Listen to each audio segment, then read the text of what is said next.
એમ કહેવાય છે કે ઉદ્ધાર કરી નાખ્યો હતો અને પછી ત્યાંથી ઊભા થઈ અને જલારામ બાપા અને એના સેવકો છે એ જીંજુડા જવા માટે નીકળી ગયા અને ત્યાં જઈને પણ ખૂબ ભજન સત્સંગ કર્યું. સંત મેળાવડામાં જલારામ બાપાનો જય જયકાર પણ થયો તો.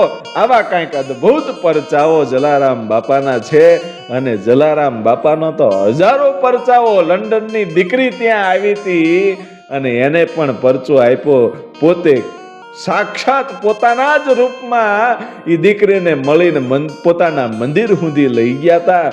એ પરચાઓની પણ આપણે વાત આગળ કરશું અને આગળ એવા ઘણા બધા ઇતિહાસ આપણે બનાવશું.